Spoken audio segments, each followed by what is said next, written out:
DAF Nun Amud Aleph, 3 lines from the top, we're up to the word Vahaya. Yeah. So it says Vahaya biyamahu, and it will be on that day. Lo ye or yakarsik fine. There will not be anymore any bright and light in the sense of not weighing a lot, light. So my yakarsik fine. What does it mean? Yakaris, which is precious, and kifine, which is something which is doesn't weigh a lot. As Rashi explains, kifine comes from the word floating.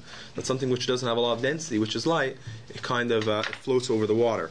So what does this mean? That on that day there won't be any more light, which is yakaris and kifine. So Amar Balazar, Ze or Shiyaka ba'olam hazeh v'kafay la'olam haba. This is the light, which is very precious in this world. But la'olam haba will be something which will be considered something very kav, something very unimportant, and that's talking about the light of the sun. That now the aura sun is very chashiv. But la'asad lava will be something which is not so important because of the great aura which will be then. Amar Elu negayim v'ayalais. These are the lachas of Nagaim and Alais. Nagaim is the lachas of Tzeras. Alais is are the tents. When you have a mess under a tent, it transfers tuma to everything under the tent. They're very hard and precious nowadays, but something which is very easy, relative to the Terasa Shal Mashiach, which would be on a much more complex and higher level. This is talking about people, that they're very important nowadays, but they will be unimportant. Like the story, what happened to Rav Yosef, the son of Rabbi Yeshua ben Levi. Chalash, he got sick, and he had a outer body experience. And when he returned to his body, his father told him, "My chazis, what did you see?" So Amalei Olam Hafach Reisi. It's a very famous Gemara. I saw a upside down world. This is the place, or it says this is a few places. The other place this is also this Gemara is also in Baba Basra. Right? It's also in Baba Basra. He was in a coma. Some type of coma, or even out of body. Yeah, whatever it was. Yeah. So he says, "Reisi al yoyin l'mat, v'tachtoyin l'mayla." I saw those who are above. Meaning is like the important people, the rich people, the politicians. They were on the bottom. But those who were on the bottom were on top. Right? So in other words, enjoy yourself while you're in Yiddish we say a verkehrte Welt. A verkehrte Welt. Right. So Amar Lai B'ni Olam Bar Isa. He says you actually saw a clear world, a klar Welt. He says where were we? Meaning is we're the Talmidei Chachamim. Where did we stand in this new world? How were we over there? He says, He says, just like how we were here, that's how we are there. Meaning the Talmidei Chacham are chashiv in this world, they're also chashiv in the Olam Haba. And I heard, and I heard, happy is the person who comes and his Talmud, his learning is in his hand. Meaning is he learns and he also learns, and he learns Lishma, because when you learn Lishma, the Torah goes up with you. But if you learn not Lishma, the Torah stays down below. V'shemati, and I heard, they said, Haruge Malchus in Adam Yachal La'ama b'michitzatzim, that those who were killed by the government, there's nobody who could stand in the mechitza, because they died al Kiddush Hashem, preserving Jewish values. So manin, who are these Arugei Malchus? If you're going to say it's Rabbi Akiva and his friends, the Asar Arugei Malchus, yes, then Meshum Arugei Malchus is it only because they were killed by the government? That's why nobody could get into the Mechitza. That's the only reason, and not because of that. They were like the leaders of the generation. El Harugei Lud. It's referring to the Harugei Lud. What happened over there was there were two brothers that had Mesiras Nefesh. The story was that the daughter of the king, the princess, was killed, and they were blaming it on the Yidden. And they said the Yidden either could confess up who did it, or they're gonna, kill everybody. Exactly, wipe everybody out. So they admitted to it, even though it wasn't them. So those two individuals, they sacrificed themselves for the Jewish people. Nobody stands in their mechitza. Next pasuk, this is a pasuk in Zechariah. It says, "B'yoyim hahu yal mitzalas asus kadosh l'Hashem." Mitzilas asus kadosh l'Hashem. It will be on that day that on the mitzilas of the horse, it will say kodesh l'Hashem. holy unto God. So the question is, my Metzilas Hasus. What does it mean? What is Metzilas Hasus? The tzitz has one. So Amar Yeshua ben Levi. So the first explanation is that Asa Hakadosh Baruch Hu lahoisiv Yerushalayim acha tzutz ratz umatzil.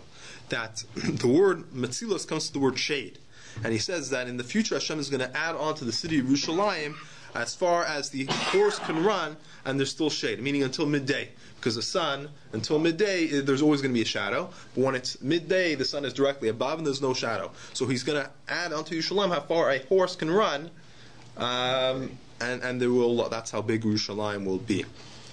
Amar. He says all the jewelry.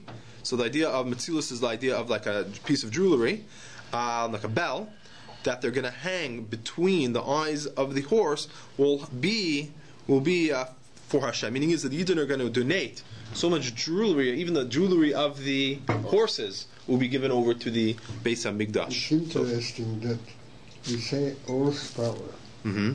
You know, this is all coming from the same comparison. They're comparing everything to the strength of a horse. Mm-hmm. At that time, this was the measurement too. That's what we say even now. The horses. Horsepower. Yeah. That's true. Okay, Rabbi Yochanan Amar, Kol Biza Shaboiz in Yisrael, is all the spoils that the Yidden will plunder. Ad Shah Shahatzus Ratzu Meitzel. It will be so much until the horse runs and there'll still be shade. Ya Kodesh La Hashem. So he also says the word Metzilas comes to the word shade, but over here it's not talking about lengthening the city of Yerushalayim. Rather, it's referring to the amount of spoils that they have. Like as much as the horse can run, all the spoils of I guess all the spoils that's lining on the streets will be given over to Hashem. Okay, if according to the opinion that it has to do with the spoils that the Yidden will get, this is the meaning of the pasuk that the pots in the house of Hashem will be like the mizrakim, like the cups in front of the mizbech. The mizrakim were made out of silver, right? So we're saying is that even the pots, which are usually made out of copper or metal, even that will be like precious materials. So that makes a lot of sense according to the opinion that all the plunders will be given over to the Beis HaMikdash. That's the continuation of the pasuk, right? So that connects the two parts of the pasuk. That the running of the horse is connected to the amount of even the pots will be made out of. So, according to the first two opinions, what's the connection to the pots in the base of Hashem? So the Gemara says, Milsa Chrisikama, the pasuk saying something else. The Mitar Yisrael Misnadvi, that in addition to Yerushalayim being added onto, or them giving the bells to the Beis HaMikdash, it's going to say that the Yidden are going to become very rich, and they're also going to donate. Even so much money that they'll even have gold and silver pots. Umaysin, they're going to bring it. So according to the opinion that says it's spoils, this is what it means in the next pasuk. There will not be any more a Kanani, which is a merchant in the house of Hashem, because they'll have so much by themselves they won't need merchants to be selling them. But according to the first two opinions, what is the meaning that there won't be any more merchants? So you have to read the word Kanani as Kanani, in Kanani. There will not be any more poor people. Okay? So again, it's something else that's referring to the Yidden won't be poor. So Kanani Menal and the Ikri tags. Now we're getting to the etymology of the word Kanani. How do we know that it means a merchant? He says the Chsiv. It says V'yarsham Yehuda bas ish Kanani, that Yehuda saw over there a daughter of a ish Kanani. So my Kanani, what's the meaning of the word Kanani? Ilay Kanani mamish. If you're saying that Yehuda married literally someone from Canaan, Efshar ba Avram v'Hizr es Yitzchak, ba Yitzchak v'Hizr es Yaakov, Yehuda Azv, and also we know that Avram warned Eliezer not to get a daughter of Canaan for Yitzchak, and Yitzchak warned Yaakov not to marry the daughters of Canaan. So Yehuda's going to go and marry a daughter of Canaan. It doesn't make sense. It means is she was a daughter of a merchant. As it says in Hosea that Canaan, that the merchant has in his hands weights of trickery. Or another pasuk, this is from Yeshaya. It says, Asher sechareha sarim and kanananeha nichbedei arts. That its salesmen are ministers, and its merchants are the most honored of the land. Okay, so that is the meaning of the pasuk. So we have three different interpretations. The Mar goes on. It says, Hashem will be the king over the earth. This again talking about the times of Mashiach, and it'll be on that day. Hashem's name will be one, and Hashem will be one, and His name will be one. So the Mar asks, today Hashem's not one, and His name not one. Also today, what's the meaning of this pasuk? This world is not like the world to come. In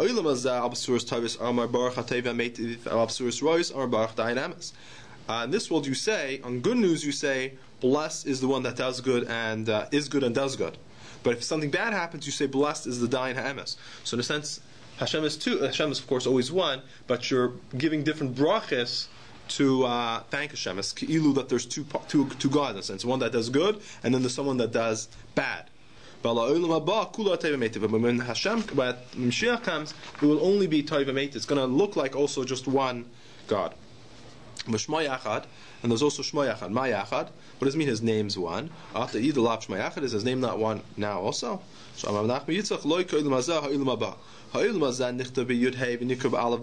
today, Hashem's name is written Yud Kei Vav Kei, but it's pronounced as Adonai.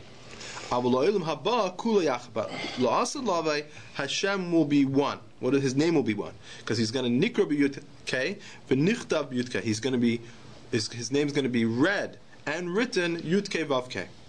So Sava Rava Lemitur Sheva Pir, because Rava wanted to darshan the meaning of the name of Hashem, all the secrets behind it. So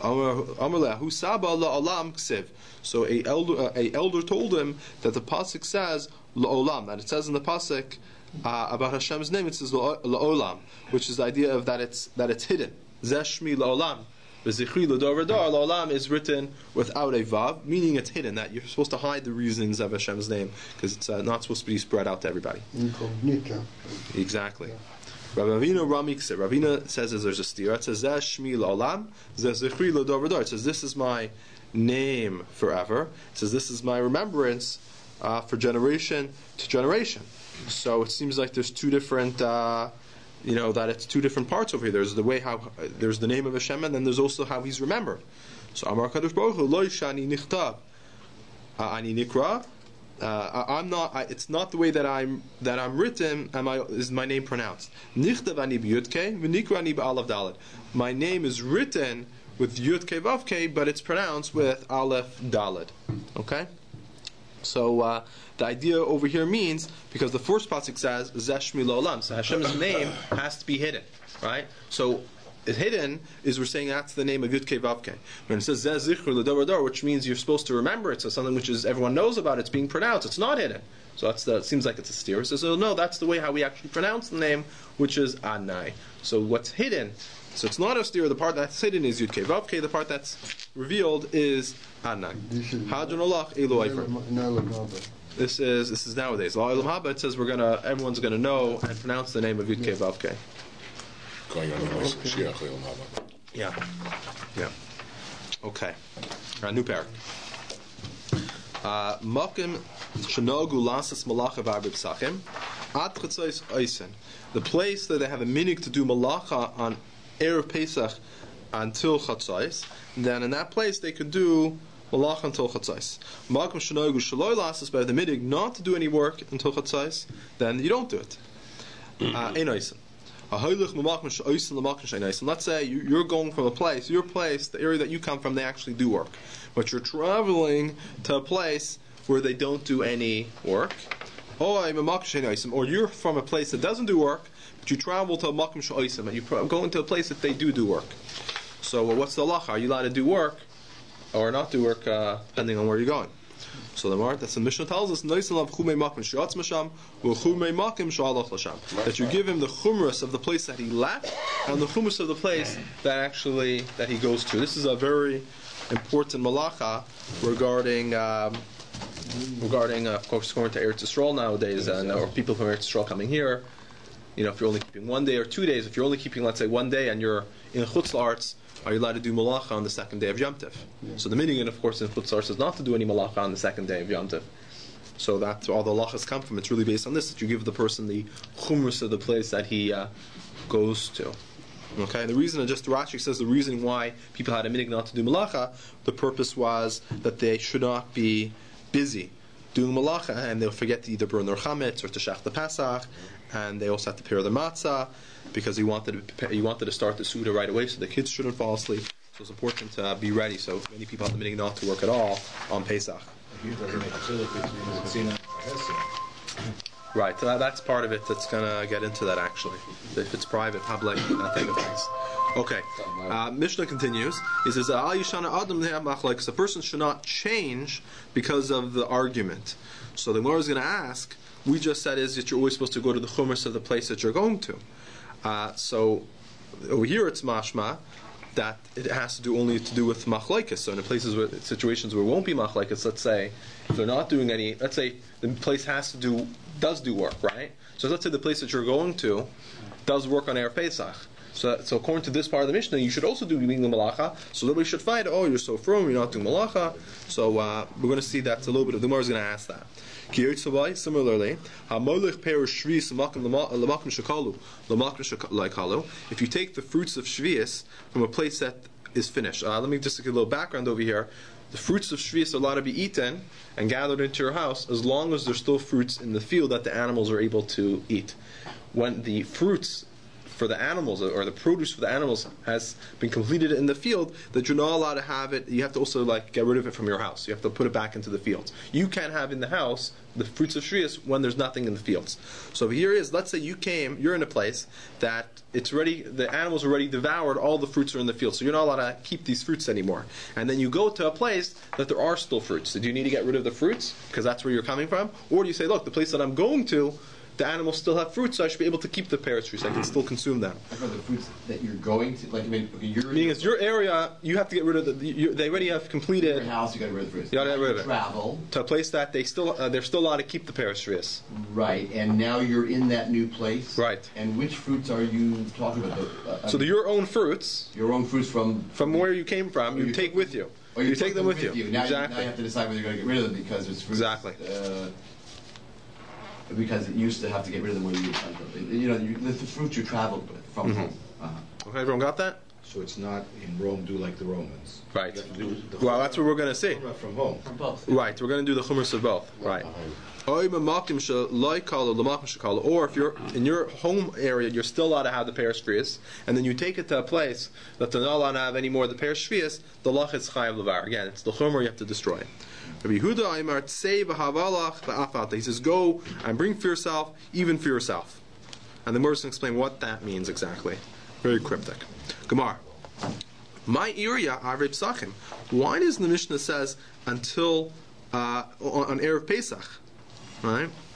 Which tells us that on Erev Pesach what the minig is only from until Chatzais or before. But after Chatzais, and it's everywhere it's going to be Aser. After Chatzais on Erev Pesach, you're not allowed to do any more work. That's across the board. It doesn't make a difference which community you come from. Is that now true, by the way? Yes. Yeah. You're not supposed to be doing any malacha. I mean, the halacha talks about which halachas we're referring to.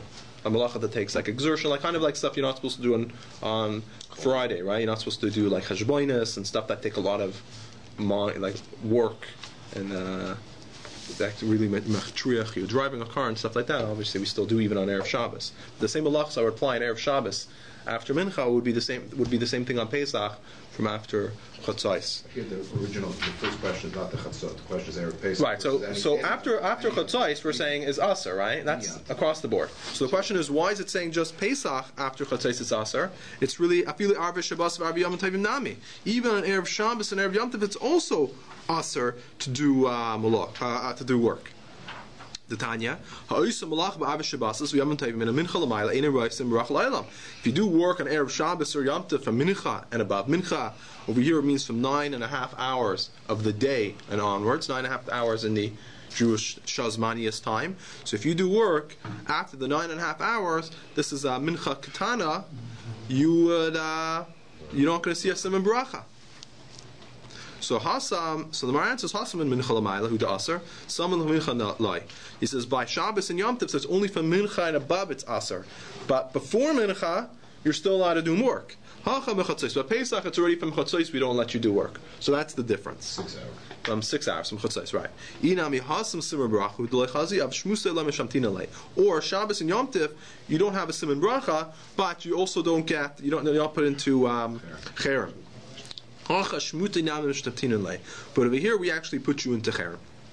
Gufa. If you do work on Erev Shabbos and Erev Yom Tov from Mincha and onwards, over Motzei Shabbos and Motzei Yom Tov, also on Motzei Shabbos, Motzei Yom Tov, Motzei Yom Kippurim, or after Yom Kippur, or any situation where there's a remnant, some type of a little bit of an avera over there, which we're saying when mean lasuya tainus sibur, which adds the tainus sibur. Eine roya siman bracha la'olam will never see a siman bracha from this type of work. Right, so Rashi explains. It'll be interesting if the article has any notes on it. So those who have, but Rashi explains that what's Motzei Shabbos over here mean? It means it's because of Kovet Shabbos, because you're supposed to add. Right, you're supposed to have a Tosefes Shabbos. That's what we usually have some extra. Shouldn't rush to leave. So my question will only be is would that mean the entire? Many people have admitted on Motzei Shabbos itself not to carry money and not to do other malachas on not Erev Shabbos. Sorry, Motzei Shabbos. So I wonder if that's where it comes from here. The whole Motzei Shabbos or just right afterwards? Right, Motzei Shabbos. People don't have. They keep their Shabbos clothes on until Chatzos. Really? I never heard of that. Let's say they need an Avera here. Where's the Nidnu? By Tanat Sibur? Or no, we're saying the Nidnu Avera means is coming to include. It says any place where there's a part of Avera that would include the Tanat Sibur. Tainus Sibur is when I believe usually it refers to exactly the Tainus Sibur of Geshamim for rain. That's what it usually refers to. So we don't really have those what kind of malacha are they nowadays. talking about? It almost sounds like just work Doing for money. doing the dishes. Work for money. Yeah, it's talking about work for money, which takes us to saying means has a lot of exertion and there's a lot of uses your mind a lot. Not malacha. It doesn't mean like you're cooking for Shabbos. You're allowed to bake and cook and all these things which are being made for Shabbos. That's for sure. Those malachas are permitted. But even things that are easier, like turning on the light and that type of stuff, like stuff like that would be also permitted. It's talking about work type malacha. Yes. Motzei Yom Kippur. It says it's a halacha b'ferish after Yom Kippur. You should start building your sukkah. Right. So why do you don't see siman bracha? Well, that's for a mitzvah, right? That's for a mitzvah. By the way, Motzei Yom Kippur, we said that's only talking about you're supposed to add a little bit from the Chol al Kodesh. We're talking about during that period that when Shabbos or Yom Tov is out until you make Havdalah, you're not supposed to do the second. You're not supposed to make Havdalah. The second Shabbos is out. You have some of these minyanim over here that do Ma'ariv right. The second Shabbos is out. Meaning if they go by tseis, they don't see most of the minyanim. I think upstairs they do. It's usually 5 or 10 minutes after tseis. Right. That's when they make ma'ariv, so they're automatically being moisef machal al kodesh. Some of the minyanim in the side rooms they do exactly by tseis. So you're doing exactly by tseis and you're making havdalah, then you're not being moisef machal al kodesh, which is, as you see, a mitzvah over here. So you really should be adding on to Shabbos, both at the beginning of Shabbos and at the end of Shabbos. You're supposed to be adding on a few minutes. Shot doesn't say that. It just says you shouldn't do Motzei Shabbos, period. It doesn't say for half an hour. It doesn't say for 4 hours. Well, it says when you're being moist, it's a mitzvah in general to be moist Shabbos alachal, right? It's a mitzvah to add. You're saying it says mostly. Here it doesn't say mostly. Look at Rashi. Look at Rashi as Ramatz Motzei Shabbosis, B'Shem Shabbos Kovet Shabbos, Shemoisif Machal Al Kodesh. Because of Kovet Shabbos, you add from the weekday onto the Kodesh. Meaning is you're not making it Havdalah. You're not doing the Havdalah and doing work right away. You wait a few minutes. You're adding on to the Shabbos, and then you do.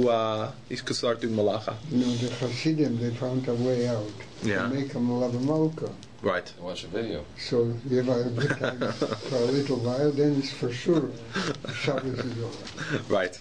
Okay. But the love of Malk is after. So. Yeah. That's after Havdalah. Yeah. Of course. Okay. Tana Rabbana. Yesh Zoriz v'niskar. Yesh Zoriz v'nifsad. There are those who are quick, like in their work. They're very quick in their work and they get schar from it. But those who are very quick, but they lose out. Yesh Shaf, those who are lazy and they get schar, they get reward. And those who are lazy and they still lose out. Sars v'nizkar, the one who's quick and he also gets reward. The all kuvit Shabbat, he does work the entire week. Like all of Shabbat, but he doesn't do work on Friday, so he's zars because he works the entire week, but he also gets reward for not doing work on Erev Shabbos. Again, probably for Mincha and above. Zars v'nifsa, but those who are fast but they lose out, meaning the Ovid Kula Shabsa, they do work the entire Shabbos, but all they and they also do work on Erev Shabbos, so they don't get the schar for, as we said, anyway, sim brach alaylam, right, for that work. Shafal v'niskar, they're lazy and they get reward. Someone the Ovid Kula Shabsa, the Ovid b'mayla Shabbata. They don't do work the entire Shabbos, and therefore they also don't do work on Friday, so they get reward for not doing work on Friday. Shafal v'nisa, they're lazy and they also lose out. Because this person, they don't do work the entire Shabbos. But they do work on Erev Shabbos. And what type of work would you be doing on Erev Shabbos and Mincha Maila? So the only thing I can think of is like those guys who sell the salads and stuff by the mikvah. If you go to Mansi, they have like the kugels and everything they're selling. So the whole week they're in Koil. Friday afternoon they're working. So Amar Rava, Hani Nashi de Mechuza, these women in Mechuza, these women in Mechuzah, even though they don't do work the entire week, because they're very spoiled. The proof that they're not doing work on Erev Shabbos is because also the whole work. The reason why they're not doing the Erev Shabbos is because of their spoiledness, is because also the entire week they're not doing any work. Nevertheless, we consider them lazy and they still get reward because these women are not doing any work on Erev Shabbos and they get rewarded for that. Rabbi says there's a steer. It says it says that your greatness is until the heavens. Another pasuk says your kindness is above the heavens. So Hashem's kindness only go until the heavens. Meaning is, what that means is that Hashem's kindness would only be within nature. Meaning He'll make you as prosperous and healthy, but only until as far as nature goes. But the other pasuk says no, it's even above the heavens. Meaning Hashem His kindness would even be to make miracles and to change nature to help a person out. So it's a steer. It says no. When a person does a mitzvah l'shma, then he gets Hashem's kindness, which is even above the heavens. And the reasoning is because to do something completely for Hashem is also somewhat against human nature. Human nature is always to do it somewhat for your own selfish reasons. To do something totally lishma for the sake of Hashem, that's so above yourself in a sense. You also get Hashem who reciprocates to give you miracles and to give you kindness, which is above nature. But when you do it shaloi lishma, then Hashem also reciprocates in kind. A person should always be oisek. He should always work entire mitzvahs af shaloi lishma, af api shaloi lishma, even if he's doing these mitzvahs shaloi lishma, shemetei shaloi lishma, bal lishma, because through doing it shaloi lishma, he eventually comes to lishma. And Baal Shem Tov has an interesting word. He says the word is shemetei.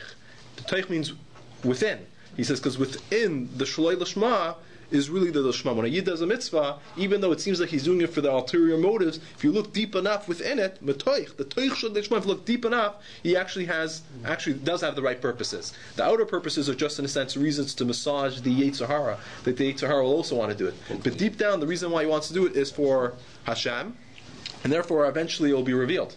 Eventually, one day or next, it will become revealed, the Lishma. Tana Rabbana. Someone is looking forward to the schar his wife will make, or the schar from his. What means the schar ishtai, Rashi explains, is referring to he gives his wife measuring, like measures, and the wife has to go out and she kind of rents out these weights. The scales. And since it's like such a small, it's like a lot of work trying to find customers to use, and how much do you make for renting out scales for a few minutes? So you see so little, it's mamish not worth the time, and she's being embarrassed for only a little bit of money. And the Chaim is a similar idea. You're trying to rent out your mill, but it's so expensive to keep up the mill and everything else, and just to rent it out, it's not worth it. So you're not going to see a simon bracha. It says schar ishta matakulisa rechaya ikruta. When we say schar isha, it means from her renting out the weights, and the rechaim is also from renting it out. But if she makes something and she sells it, then she's actually praised for it. Meaning is, buying and selling is a good thing, or making and selling. She's making scales, or you're making rechaim and you're selling it. That's a great business. But to make it and just to rent it out, that's a waste of time. And she's actually praised for selling. The pasuk praises her as it says she makes the sudden, she makes the sudden are the blankets, whatever, not the blankets, the textiles, and she sells it. Tanu Rabbanim. Hameshtaker bekanim mekankanim. Someone who makes profit by selling the kanim are thin sticks, and kankanim are pots. You never see a bracha. Why? My timer. Since they have a lot of volume, there's an ayin hara. People constantly see that this person, he's constantly bringing it in, and he's storing it, and he needs a lot of space to store it and to carry it. It's an ayin hara. People, Tanu Rabbanim. Tagre simta, the merchants that sit in the market, and that people are constantly seeing them. Again, there's an ayin hara. Begadli behema daka, someone who has the behema dakas, like goats and stuff like that. Those who raise them, and they make a lot of noise. Again, there's ayin hara. Those who cut down trees, people are talk about it, like, this guy is cutting down his tree. So ayin hara again. It's good trees. Obviously, if it's dead, it's fine, but it's like a good tree and you're cutting it down. But and those who always take the best portion, guys who are always trying to chop the best, they never will see a simmer bracha. My time out to tell you because people are constantly wondering and talking about this guy, and when people are talking and looking at you, that's never good. That's an ayin hara. Okay. Tanu Rabbanim. Dalet prutis aim. There's 4 coins for 4 ways of making money that you will never see a simon bracha. Schar koisfin, these are the schar that the scribes make. Schar mitugamin, these are the schars of the translators. So when they gave the Rav gave a drasha, you had the translators that everybody else can understand it. Schar yusoimim, making money out of it's like you're taking care of the property of yusoimim, and you get like half of the schar, you get like a percentage of it. And money that comes from Dinas Yah, meaning is you're constantly doing trading with boats. The money that comes from the Meturgamin Mishun Demechsik Shar Shabbos. It's understood why you don't see a bracha, because it seems like the drasha was usually on Shabbos, so you're making your money on Shabbos. So even though there's a heter, because there's different heterim that they have, but it seems like you're making it on Shabbos, and it's not a good thing. Your Saimim are not b'nei mechila, so if you do anything wrong with it, they can't forgive you. Money that comes from across the sea, it's a miracle, and not every single day miracles will happen that your boats will be safe, especially in those days when it's the boats weren't as strong. It was very common them not to survive. My time, but the question is, what's wrong with being a scribe? You're writing mezuzahs, tefillin, that's a good thing. 24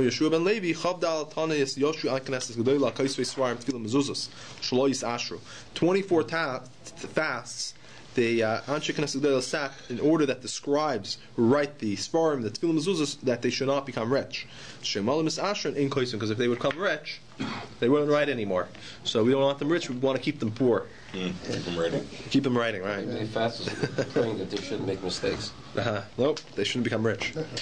Tanu Rabbanan, Svarim tefillin mezuzahs, those who write Svarim, tefillin mezuzahs, haim, they themselves, takreim, those who sell it for them, v'tager takreim, and those who sell it, for the sellers. So, whoever works in the malacha of Shemaim, which is lasuya meichri tcheles, those who sell the tcheles, in a roy simon bracha, they will never see a simon bracha. But if they do it l'shma, then they will see. The reasoning is because again, the whole purpose was that they shouldn't stop doing it. So if they're doing it just to make money, so when they make money, they'll stop. But of course, if you're making money, that would be a reason not to stop. So you could look at it both ways, right? Capitalist country, the more you're making, the more you're going to do it. So I don't know if this would agree with our capitalist market structure. But anyway, but if you're doing it l'shma, then even if you make money, you're going to continue doing it. Who's doubting that they shouldn't They shouldn't have a parnasa. It wasn't that they shouldn't have a parnasa, they shouldn't become rich. And who's davening that they should become rich? It was said they that themselves are davening? No. That was the Anshe Knesset Agdoila. Well, you got that. That's pretty tough. You got a group against you. Yeah, I was 24 fast, so yeah.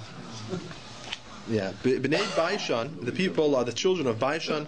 Nog do have Yazan Matsur L'Tzido Mimal Shabata. They had the minhag not to go from Matzur to Tzidain, from Tzur to Tzidain on Malay Shabbat, on Erev Shabbos, because basically the market was on Tzidain, so they wouldn't go on Erev Shabbos. They were being machmer on themselves, so they would prepare the Tzorech HaShabbos, so they wouldn't go at all. So also now you came to Rabbi Yochanan. So their children of Bnei Baishan came to the front of Rabbi Yochanan. Amalei Avasan after Lahu. Our parents were very rich, so they didn't need to work on Friday, but we need to work on Friday.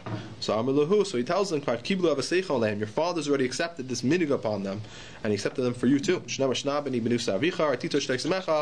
Listen, my son, the mussar of your father, and do not desert the Torah of your mother. So it's already a minig of your families to not work on Friday, to go to the market, so you have to actually keep that minig and you can't stop. They went to work in the market. They didn't go. Not to go shopping. They wouldn't go shopping, they wouldn't travel there. Oh, yeah.